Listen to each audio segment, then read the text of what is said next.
हमारा बोल अपन घरवा गे होली खेले हमारा बोल अपन घरवा गे नलव रंग ऐसा लस तो चला बरवा गे नलव रंग ऐसा लस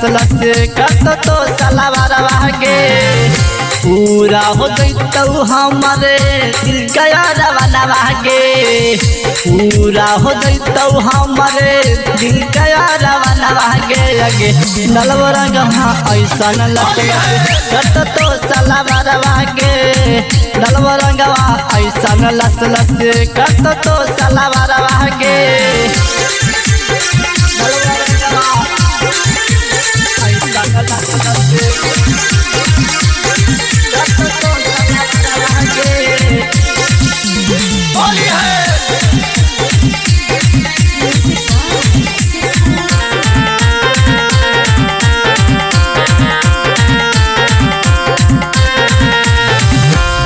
आगे छोड़ी तोरे चलते रख ले ही यो मोटी पिचकारी गे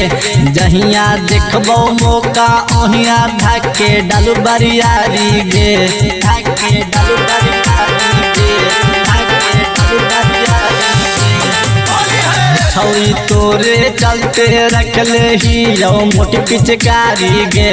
जहिया देखबो मौका ओहिया धाके डालू बरियारी गे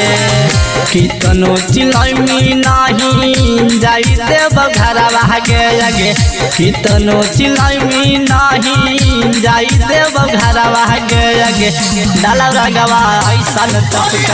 कट तो सला बरवा गे डालवा रंगवा ऐसा लस कट तो सला बरवा गे